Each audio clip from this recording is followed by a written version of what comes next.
quieted down even before I got up here. That was very kind. We are so lucky to have the Conard High School Jazz Combo with us. Please give a round of applause.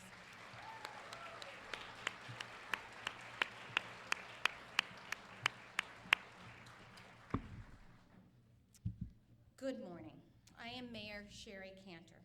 It is such an honor and a pleasure to be here with you for the 22nd annual celebration of the life of Dr. Martin Luther King.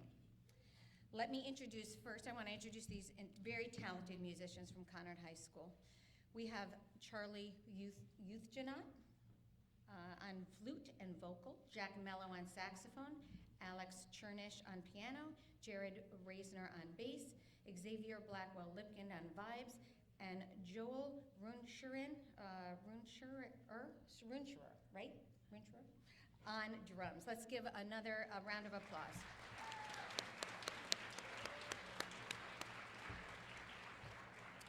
Their music director is Scott Porter. The Jazz Combos at each of the high schools alternate performances at this annual special event. The Conard Combo is a student-run group that performs throughout the Hartford area. Over the past few years, they have had the opportunity to perform in Austria, Germany, Switzerland, Italy, while on Euro tours, and in the Boston Berkeley Jazz Festival. They arrange music for their combo as well as play jazz standards on their own with their own flair. So we are really appreciative to have them here.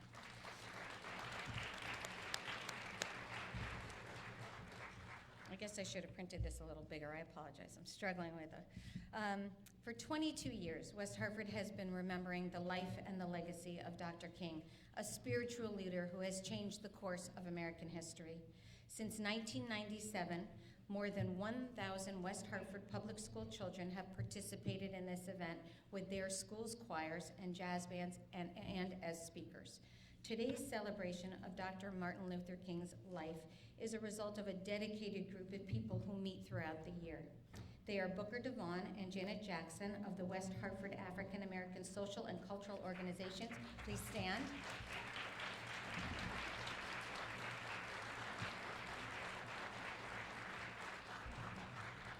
They are Judy Wyman Kelly of the West Hartford Human Rights Commission. And Judy, I don't know if you're here. Town historian Tracy Wilson, Paul Vicinis, and Marianne Ayers from the West Hartford Public Schools, and our own Renee McHugh of the town of West Hartford. So thank you so much.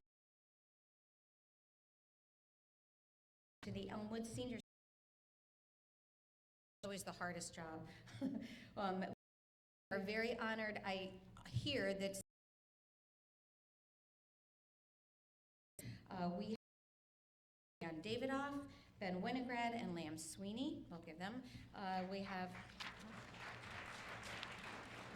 from the Board of Education, I see Cheryl Greenberg here. I don't know if anybody else is here from the Board of Education. If you are, you can just stand up and wave. That would be helpful. We have our past mayor, Jonathan Harris, I see, in the over to the side here. We have state officials, State Rep Varengia, and we have State Senator Beth Bai here. I see him waving.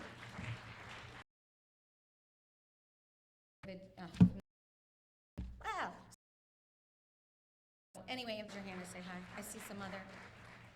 And if I miss you, I apologize. Again, thank you all for have joined us today. Just look around the room and see the many people that are here because participate in this community by volunteering, take steps to build our to today. Because as Dr. said, the art, he doesn't know him, Kessler is the founding, spent his life fighting for a convention of rabbis in upstate New York. And they turned on the television, and they headed south Alabama. They were the first group of organized risked Liz what King delivered the If I Had a Explain how it wasn't anything but things. But what this illustrates is the identity that we begin to create as young as the first, second, and third grade, and what this identity means to us and those around us, and how it is shaped by our surroundings and histories. For me, finding my identity became like a mission. What was originally "where are you from" became "who are you?", especially amplified in the environment that I had found myself in while living in Brazil. I was not only the only Black person in my school or in my apartment complex, I was the only American as well. This posed a multitude of issues. When my family and I first moved, my parents chose to put me in the British International Academy instead of the American school around 10 miles out. The difference was that seemingly every American living in Sao Paulo attended the American school while I attended the British one. But I was presented with a unique opportunity. For example, though there were no Americans, there were plenty of other nationalities represented. There were Brazilians, of course, but also Koreans and Venezuelans and Argentinians and Dutch and German and pretty much any nationality that you could think of. Our tiny school of roughly 900, grades pre-K through 12, represented nearly 50 nations. And this diversity was incredible, but it was also extremely debilitating. See, the language that had to be spoken during classes was English, which was great for me. English was my first language. It was a unifying, internationally recognized standard of communication, and it was what I spoke at home. However, outside of class, in the hallways and during lunch, the separation between social cliques could not be more extreme, majorly rooted in the language that you spoke. Where in many of our American schools, cliques can be equally as defined, they often stem instead from socioeconomic background, race or ethnicity, or interests, among other things. There, the separation was by language. Imagine my surprise when the bell rang and everyone ran off to their respective groups, abandoning the English language I knew and loved so well. Not only was I the only Black person, or the only American now, I was the only person in the entire school who only spoke one language. And honestly, that was one of the most excluding principles while I was in Brazil. And so, I had an identity crisis.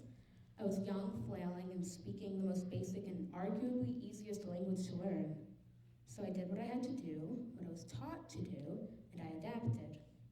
In 5th grade, I dedicated my time to my PSL, or Portuguese as Second Language class, and by 6th grade, in the way that Americans take English, I was in the Brazilian Portuguese class, along with my fellow bilingual peers. But that was only step one. Due to the different nationalities represented at school, most people do not speak English or Portuguese at home, but rather some third language. Learning Portuguese did not immediately make me part of any particular social group because everyone spoke Portuguese.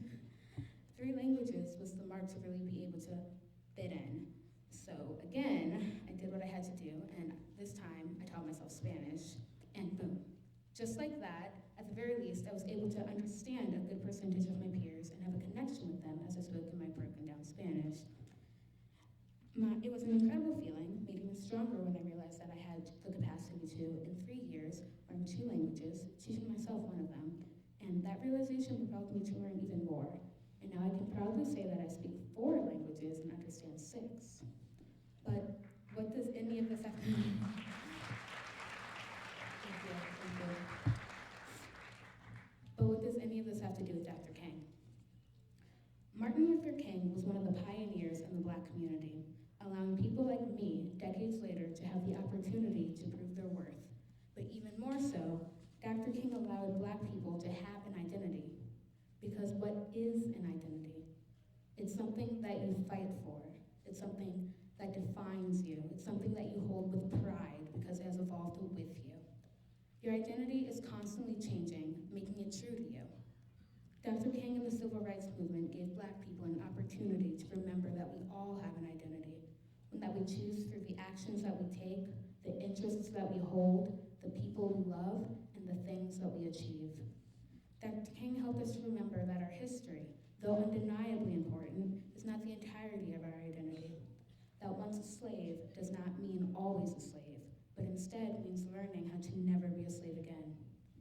He also paved the way to break stereotypes that often fight against the concept of individuality and therefore individual identities. For Dr. King was a Black man with a PhD in a time where even white men didn't have PhD. Dr. King was nonviolent in a society that only sees violence in Black men, even today. Dr. King was a voice to a race that was thought to be unable to speak coherently, except for the odd yes ma'am or no sir. Dr. King made social justice cool and made it okay to fight back. He took history and made it his own, which is why we celebrate and respect him today. King famously said, "We may have all come on different ships, but we're in the same boat now," which is to say, no matter our journeys, we are all present. In this room, watching through the TV, or scrolling the internet, we all share much more than we think. On this day, let us remember what has been sacrificed for our individual identities and understand that more unites us than divides us. Let us remember those who are not necessarily historically significant, but significant to us as individuals, the parents and grandparents, brothers and sisters, friends even, that have allowed us to create the identity that we have right now. So in their spirits, let us protect these identities and continue to allow generations to come the right to have their own. To all a blessed day, and thank you.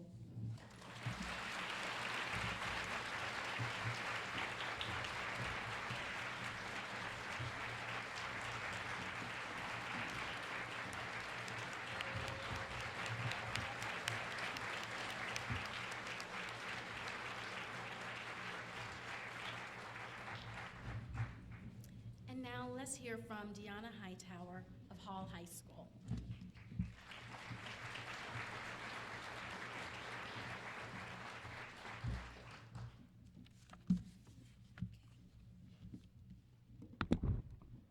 Hello, ladies and gentlemen. My name is Deanna Hightower, and I'm from Hall High School, and I am a senior. I come to speak to you on this joyous day that stands before us. This day brings excitement and passion in our nation as we honor a noble, courageous man that brought equality to this nation. Dr. Martin Luther King was a man of equal rights and wanted everyone to have the same opportunities, no matter their race, ethnic background, or economic status. 155 years ago, Abraham Lincoln presented his Gettysburg Address, addressing the slavery and inequality men and women of color have faced. Towards the end of President Lincoln's speech, he stated as followed: "This nation, under God, shall have a new birth of freedom, and that government of the people, by the people, for the people, shall not perish from the earth." His encouraging words, shown actions, driven slavery to its final breath. As Black men and women, we were finally free from the rusted chains of slavery and torment. America was finally projecting a positive message in the world. But even with the end of slavery, America had to overcome segregation among Blacks and whites. 105 years later, Reverend Dr. Martin Luther King delivered a speech that shook our nation to its core. Unfortunately, this was his last speech. "I've been to the mountaintop." His written word in his speech was a call to action, change, and commitment. He wanted every American to feel that they belonged in this country. He wanted people of color to feel prideful within their nation. Dr. King once said, "If something isn't done in a hurry to bring people of color out of their long years of poverty, their long years of hurt and neglect, the whole world is doomed." Dr. King was absolutely right. He brought Blacks and whites together in peace and harmony, and this changed our perspective of our country. Having diverse schools, having Black mayors, senators, and even a president and first lady was a huge step towards equality among the race in the U.S. Dr. King and his supporters did their job by ending segregation. I stand before you to announce that our work isn't done. For too long, minorities' voices are not heard. For too long, we've been told that racism isn't a problem in our country. For too long, we've been told that change will come. But I stand before you to say that the time is now. Now is the time to acknowledge the racism. Now is the time to speak the truth. Now is the time for change. Being an African American young woman in a predominantly white area, my view on race is different. I would like to think that I'm equal among the more dominant race, but truth be told, I'm not. Getting equal pay as a woman is hard enough, but imagine being an African American woman and having to work 8 extra months to earn the same amount men do, but within only a year. Imagine almost getting a job as a top executive at a multi-million-dollar company, but only getting denied because you can't control your race or gender. The headache and struggle that women of color face is far unrecognized and in most cases unappreciated. Having more representation in schools and Congress and more, women of color is needed in our nation. A study in 2014 and 2015 school year in West Hartford showed that only 7.4% of teachers are non-white, compared to the 92.6% that are white. If we as a nation want to accomplish Dr. King's dream, we have to start with our community first. As a problem in our nation that is still unsolved today is police brutality. Imagine worrying if your child or son will come home at night because of police brutality. Imagine being up at night tossing and turning because your son or daughter never calls and it's 3 in the morning.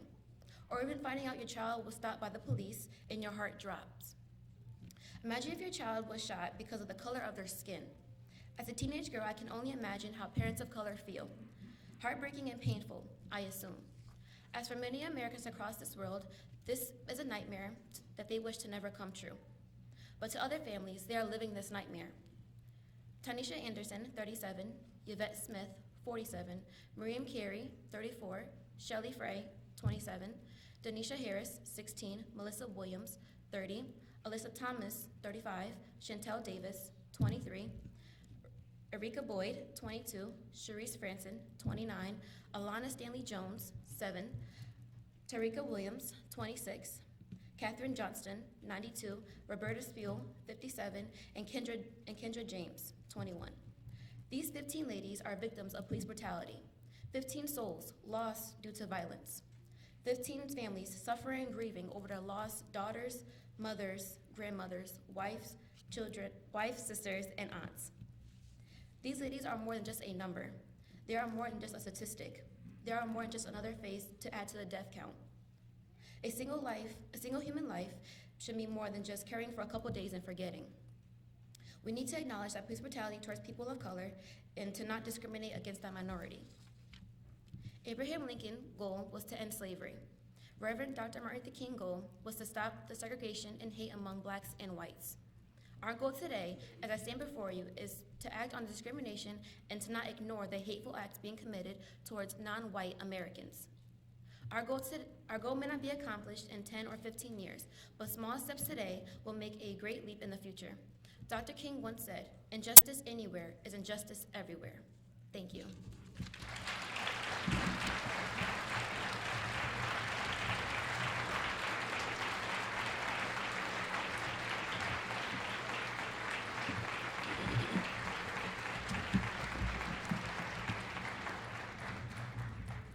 Let's give another round of applause to Grace and Deanna. Those are powerful speeches.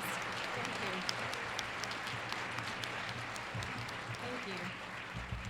Now, as you leave Town Hall today, take note of the Dr. Martin Luther King Jr. plaque that hangs on the wall in the lobby near the elevators. It contains the names of all the students who have delivered a speech on this holiday since 1997. And today, we will add 2 more names, Grace and Deanna.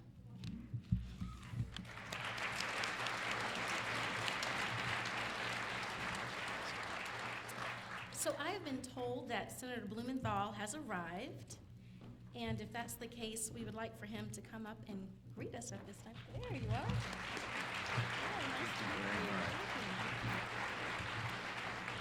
Thank you all. I am really proud and delighted and a little bit intimidated to follow those 2 remarkable speeches. Thank you so much for being here, and thank you for your energy and passion and your leadership. And thank you to the town of West Hartford. Thank you to Mayor Cantor for reminding us what is really important about this day. I know that a lot of folks have the day off. There are a lot of sales on. There are a lot going on, but it really is a day on, not a day off, for people who care about social justice and action. Never been more important.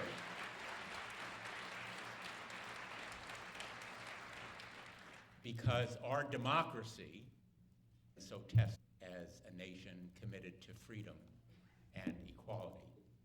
Stands in moments of comfort and where he times of we are challenged, when we may be tempted to go to the level, the very low level of some of our adversaries, but as another great American once said, when they go low, we go high.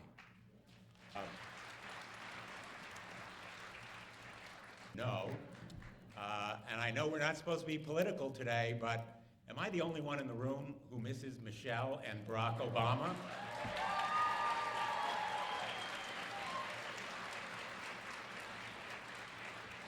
I think of them all the time when I passed the White House, you know, I spent a lot of time in Washington, D.C.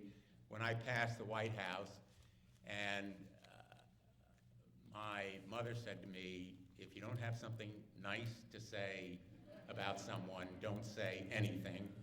So I'm not going to comment on the current occupant of the White House. But spectator, we always have to remember that darkness, we should be judged by the content of our character, not or the country of, as Dr. King said, the law for all Italy, and we should make sure, and as a former attorney, justice everywhere. Let's recommit ourselves to those. Every day should be marked.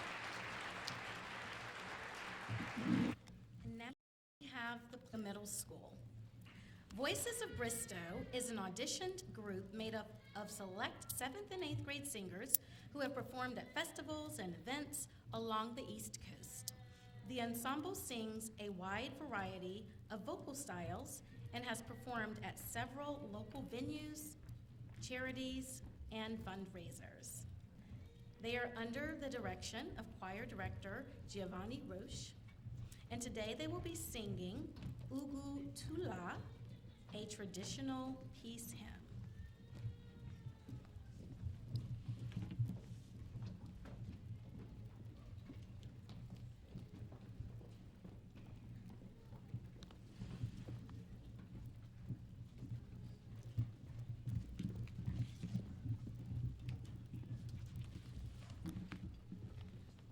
And I have the pleasure Voices of Bristow 6th, 7th, and 8th grade at this school. Journey of peace and all the aspects of this today. Our first, thank you.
Now I am pleased to welcome Dr. Elena Devon, who will tell us about our keynote speaker. Dr. Devon is a West Hartford resident and member of the West Hartford African American Social and Cultural Organization, a sponsor of this event.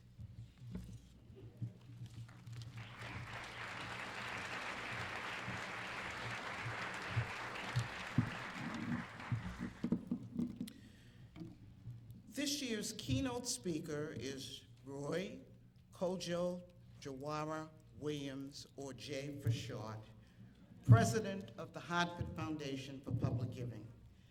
As president, he leads an institution that works towards improving the overall quality of life in the region through informed philanthropy. The foundation's ability to serve as a catalyst, a thought leader, and a convener provides opportunities to address the critical needs of Hartford and the surrounding towns during these most challenging times. Mr. Williams recently served as U.S. Assistant Secretary of Commerce for Economic Development, where he led the federal economic development agenda for the United States as head of the United States Economic Development Administration from 2014 to 2017. He brings experience and knowledge in capacity building, workforce readiness, economic security, and urban revitalization. Mr. Williams has also served as Deputy Director of the Office for Intergovernmental Affairs at the White House, where he was the principal liaison between President Obama and local elected officials. He came to the White House after serving as mayor of the city of Youngstown, Ohio, for over 5 years. Prior to that appointment, Mr. Williams led a community development agency in Youngstown and also has functioned as an executive in community banking in Ohio. Originally from Youngstown, Ohio, Jay and his wife and second grade son, Ethan, along with his mother, are happy to call West Hartford their home. Please join me in welcoming Mr. Jay Williams.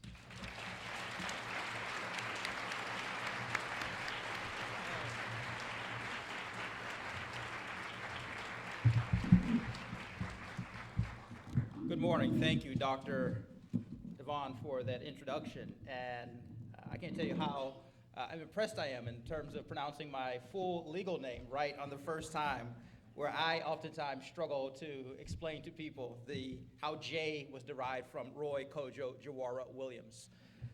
I'm indeed grateful that my family is here with me. My wife, Sonia, my mother, Mary, and our son, Ethan. As I had a chance to meet Mayor Cantor's mother, as she described herself as a mother of the mayor, I said I would like to introduce her to another mother of a former mayor.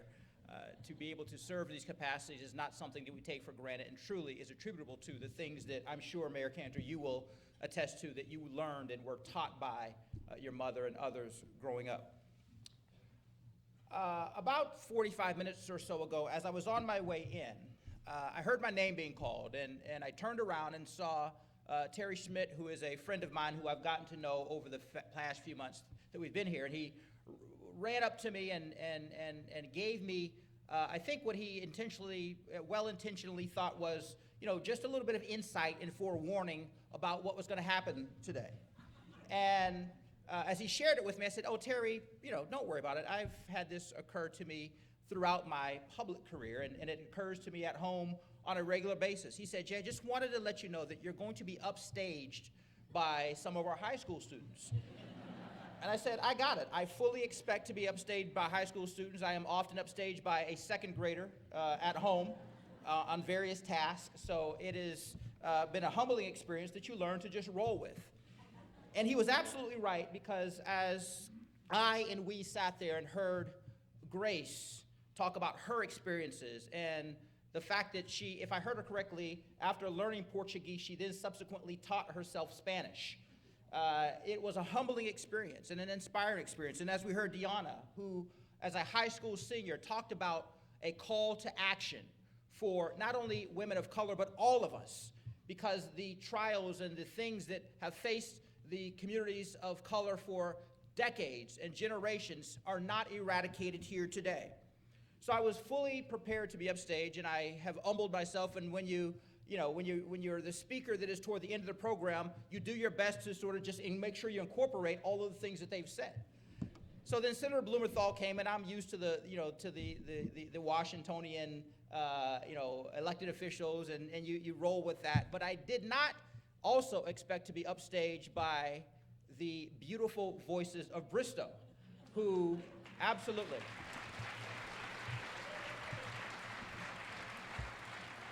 were nothing short of inspiring. And when the students began to sing in that soprano voice, and the young man began to share, his talents with all of us, it really sent chills down my spine. So thank you all. And these were 6th, 7th, and 8th graders who have developed their talents and their skills, and who stand with a confidence that certainly is something that should make all of us proud. So, I had to then figure out, should I just go ahead and head for the exit before they introduce me, or do I do my best to incorporate, and when you can't beat them, you join them, and join them in conveying the importance and the relevance of this day, and sharing for a few minutes what has all brought us here.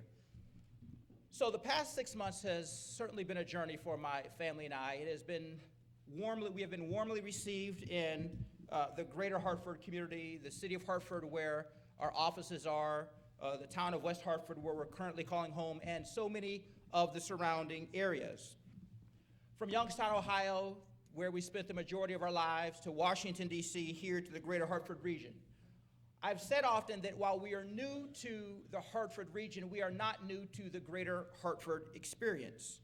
There are uncanny similarities between the city of Youngstown and the city of Hartford, and between the surrounding areas of the Mahoning Valley and those of the capital region. And I'm excited, and we're excited about working and living alongside all of you as we face the challenges and opportunities together. But I have today some questions. The first is, why are we here today? It was said earlier that reflecting on the life and the work of Dr. Martin Luther King isn't something that should be limited to a particular date on our calendars. And I am confident that it occurs with greater regularity across various points of our community and beyond. However, I do believe that it is particularly fitting that we are here, that there is a date recognized both nationally and internationally as an opportunity to reflect on the legacy of Dr. King. And it seems almost divinely ordained that we have been afforded this opportunity as our country indeed stands at a crossroads.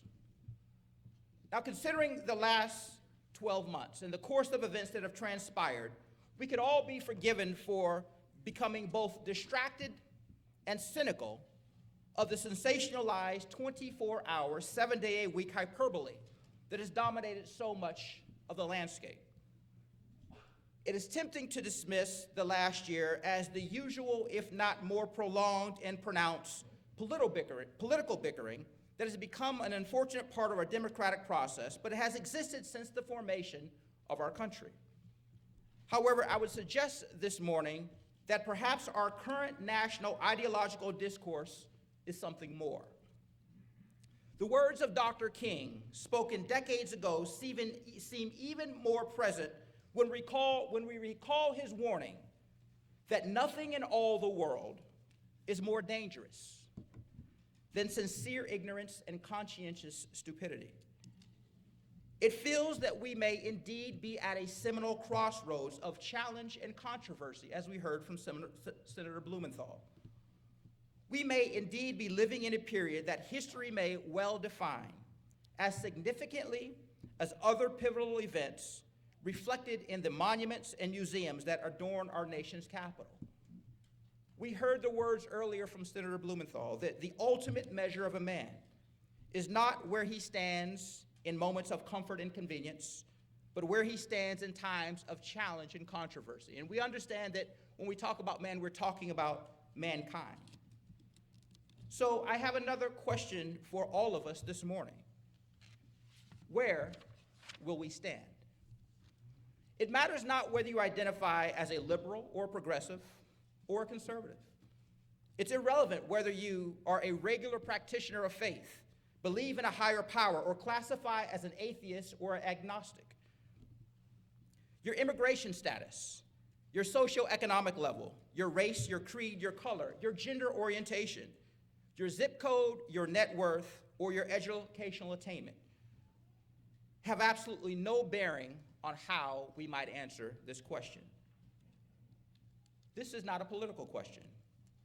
It's a question that gets to the heart of why we are here today and why so many others have gathered across this country. Are we gathered today so that we can check that MLK Day box in our conscience?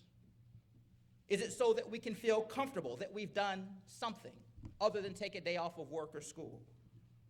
Are we here because it's a convenient way to be seen as concerned or engaged? If that's why some have gathered across the country, if that's where some choose to stand, that's okay. Because as Dr. King said, it's not to be criticized, it's simply a means by which they will be measured. But there are others, I suspect, who are filling this room and so many other places who truly believe in and seek to put into action the words, the principles, and the ideals of Dr. King. There are those who realize and accept the risk and discomfort of standing in the face of challenge and controversy. There are those who understand and agree with Dr. King said, and what we've heard already, that injustice anywhere is a threat to justice everywhere. But he further on went to say that we are caught in an inescapable network of mutuality, tied in a single garment of destiny. Whatever affects one directly affects all indirectly. Think about it. Caught in a network of mutuality, tied in a garment of destiny. A network of mutuality between our communities here in West Hartford, Bloomfield, East Hartford, Manchester, Avon, Marlborough, Hebron, and so many others. Understanding that Dr. King could speak with some authority, having spent time in our region. There are those who see Dr. King's vision of that garment of destiny that connects us with populations not only across the capital region, but across the country and indeed across the globe. A garment of destiny that connects us with those citizens from Haiti and from Africa, whose dignity was assaulted in the most vile and vain terms that my upbringing and respect for dignity won't allow me to repeat. Understanding that a direct assault on their dignity, according to Dr. King, affects us all. So again, I ask the question, where will we stand? It was 1 year ago, exactly at this time, that my family and I were faced with the same question. My time serving in the administration of President Barack Obama was coming to an end, and my wife and I were doing some soul searching, deciding what we were going to do next. Where were we going to go? What were the criteria in which we would decide on the next phase of our life? Soon, geographic location became less important than the community, the people, and the work that we would engage in. But we were faced with the question, do we go back to the great state of Ohio, perhaps run for another public office, remain in Washington, D.C., doing something outside of the realm of the federal government, head down south to somewhere warm and dry? Clearly, that wasn't the choice that won out. But then a conversation ensued. What about Hartford? And the conversation continued and began to focus more specifically. What about the Hartford Foundation for Public Giving, serving Hartford and the 28 surrounding communities? And the conversation continued. And then we came for a visit. And then we came to stand here in Hartford. We came to be a part of a community foundation that has been around for 92 years, engaged in the field of philanthropy. Now, rooting from two Greek words, phileo meaning love, and anthro having to do with mankind, the word philanthropy can be described as having a love for mankind. It has been further defined as goodwill to fellow members of the human race, especially active efforts to promote human welfare. An act or a gift done or mission distributed for humanitarian to create vibrant communities. Leadership and responsiveness, diversity and collaboration, but the Hartford Foundation for Public Giving also has, because Dr. King told us that philanthropy, to overlook the circumstances which makes philanthropy necessary, intersects with the core values of the Hartford Foundation, or shines a spotlight on the relevance of our convenience. The second part further goes on to position his prestige for the welfare of others. Valleys and beaten brother to a higher convenience and rationality. Will we risk our position and prestige and the dollar or dollars? That will we stand in our when challenge and controversy begin to tear? Will we stand? Codes defined on a map, and as citizens of this great democracy, as a democracy is a sport, actions of a friend, or one. Trouble you to the if we didn't see it or didn't hear it, or being in a meeting and suddenly not being able to record.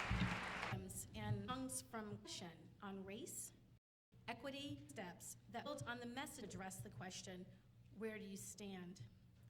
This new part of today's program begins with the black and white portraits that you will see hanging on the walls in the hallway. Those portraits were part of an inspiring equity grant program by West Hartford Public Schools. The amazing aspect of those portraits is that they actually come to life using a live portrait app. You download the app and then position your mobile device in the center of the portrait. And immediately you will see people moving and you will hear them tell their story. It is wild, you really have to try it. Put your phone right there on that portrait and it comes to life and tells a story. So make note of your favorite portraits and stories, and then come back to the auditorium for a dynamic conversation that puts words into action. In addition, I must call your attention to the beautiful artwork and essays on display in the hallway outside of the auditorium doors. The artwork and essays are the product of children in West Hartford's public elementary schools. And the children learned about the life of Dr. Martin Luther King Jr. as part of their social studies and language arts curriculum on famous Americans. The children read about Dr. Martin Luther King Jr., studied his well-known speeches and his important contributions to our country, and then wrote essays and poems about his life and created artwork on how King's message relates to our own lives. Please stop by and take a look after the program. And now, without further ado, please welcome the Conard High School Voices of the World Choir, led by choral director Sam Urich.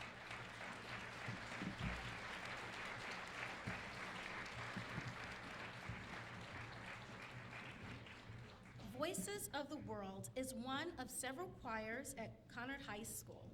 Voices of the World places a value on all music of the world, including gospel and spirituals. They're happy to be here today to offer music in the memory of Dr. Martin Luther King Jr. Their song selections are Make Them Hear You, a ragtime song, and then Voices of Bristow will join them for Walk in Jerusalem, a traditional spiritual arranged by Rollo Dilworth. The choir will conclude today's program with We Shall Overcome. Please be sure to sing along. The words are on the back of your program. So Voices of the World, I'll turn it over to you. Thank you. Thank you for having us. Our soloist for the first piece is Max Bradley.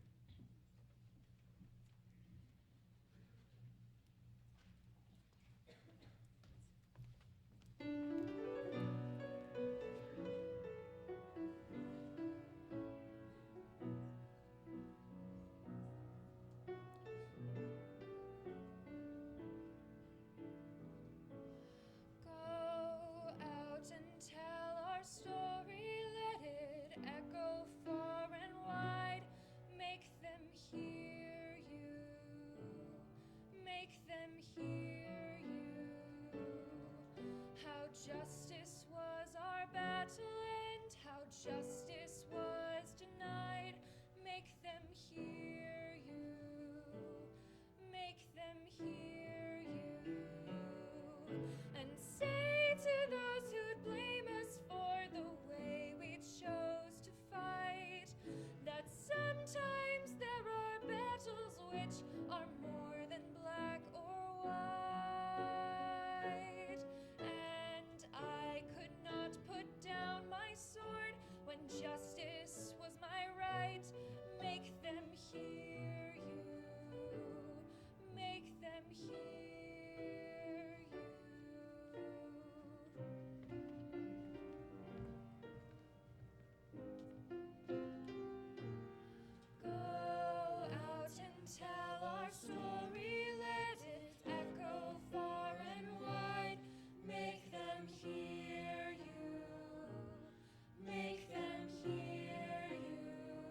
She will be reading off the words of the next verse, so if you would just like to come in the moment and just listen for the next few words, she will provide them for you each verse.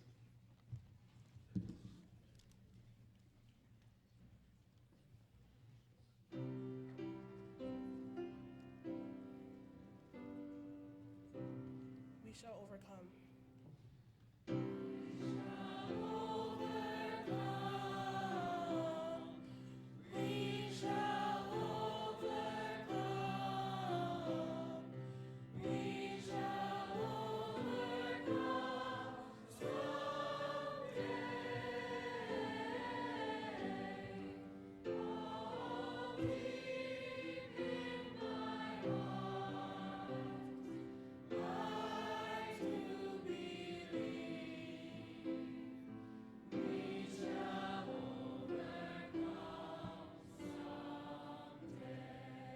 We are not afraid.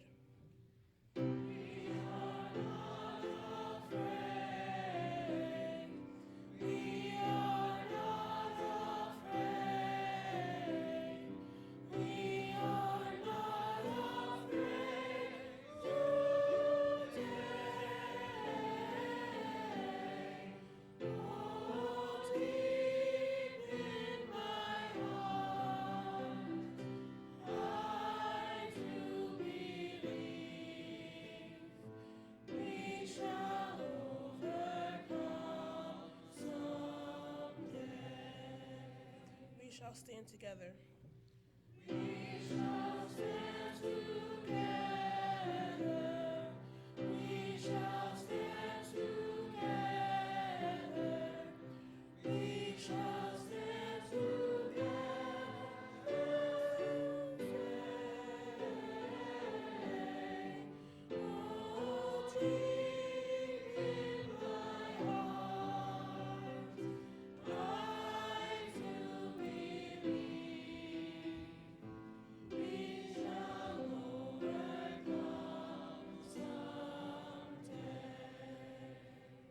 We shall live in peace.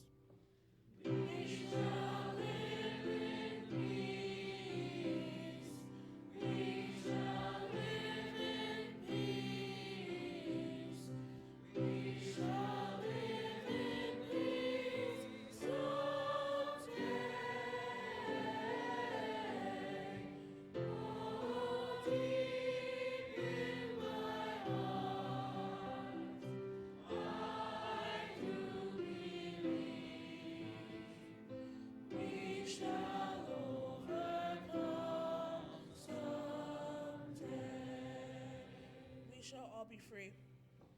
We shall all be free.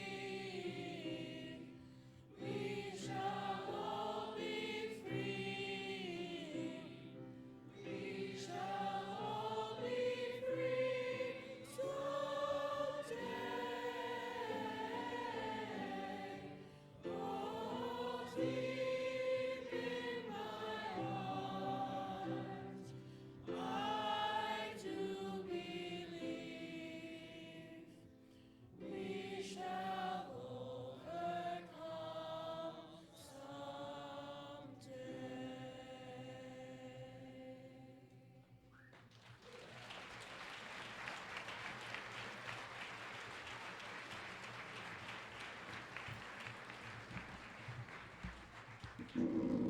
Thank you so much to Conard High School's Voices of the World and Voices of Bristow. And as we close today's celebration, we again invite you to check out the portraits and the student artwork in the hallway, and then come back for an interactive discussion. Please take a moment to complete the feedback cards so that we can bring you another wonderful celebration next year.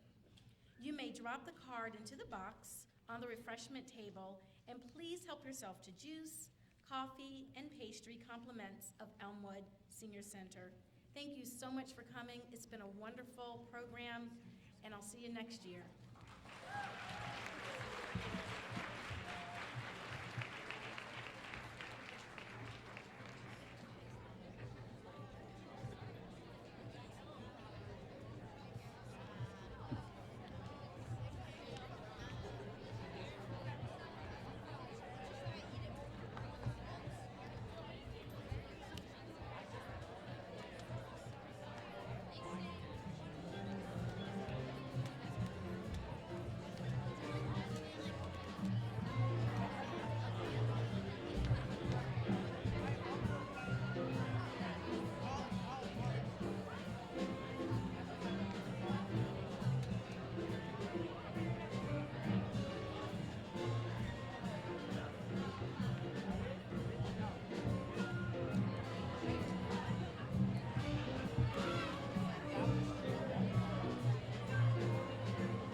have Mike.